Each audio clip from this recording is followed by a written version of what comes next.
Thank you very much. How do you follow the best pub quiz ever?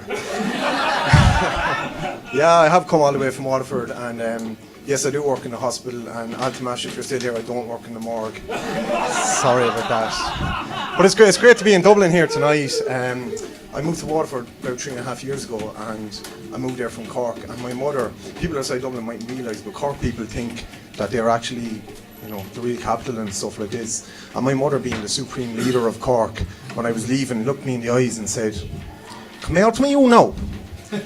Don't you fucking dare come back down here with a Waterford accent." I mean, I was getting ready to say I love you too, ma'am, but instead I looked her dead in the eye and I said, "Could be a lot fucking worse. Could be leaving here after 26 years with a fucking Cork one."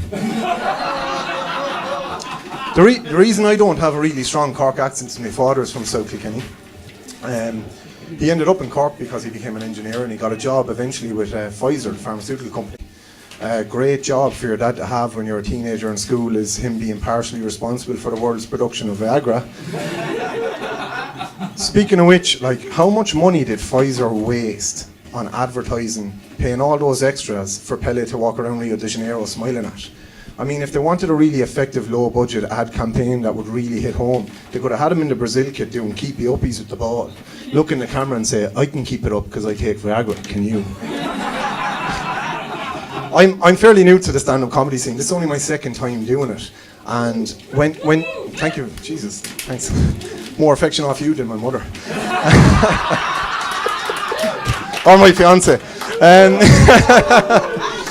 So, yeah, I'm after sidetracking it. So basically, when you tell someone in your workplace or your friends that you're doing stand-up comedy, they're like aghast. It's like worse than getting a terminal illness diagnosis. They're like, "Why the fuck are you doing that? Like, what are you going to talk about?" Or, as one of my work colleagues from Kerry said, "What costume are you going to wear?"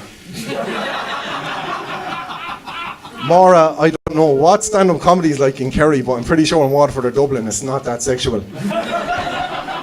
I mean, imagine going down to Killarney, having a few pints there in a pub during the day, heading out to the Glen Eagle, sitting at the bar for a quickie before you go in and listen to some stand-up comedy, and on the way in you throw your keys in the glass, you have a few laughs, and then when you come out you go home with a Healy Ray. Listen, we all have our crosses to bear. Yeah, I mean, growing up in Cork, being a Liverpool fan and spending an awful lot of time actually travelling to Liverpool, it's very interesting how many similarities there are between Cork women and Scouse women. For example, a typical Saturday night out for a Cork woman, and trust me, I know a lot of them. They get up in the morning, "I tell you now, girl, right, I'm going to go into Blackpool and I am going to get my hair done, my makeup done, my eyebrows, my eyelashes. I'm not going to let that fucking bitch do my tan again because she fucked it up the last time. So I'm going to go into Boots and get some Sally Hansen Deep Glow, and I'm going to be fucking radiant. Then I'm going to go into Soho, I'm going to have a cocktail, just fucking one, because it's €9 a pop, the fucking robbing bastards. I'm going to find a fella, get him to take me home, and I'm going to climb him like a fucking tree." Or the Scouse equivalent. "I'll tell you now, right? I'm going to go into town in the morning. I'm going to fucking get my hair done, my makeup done, my eyelashes, my eyebrows. I'm going to fucking get my tan done, because they actually do it good in Liverpool. I'm going to go...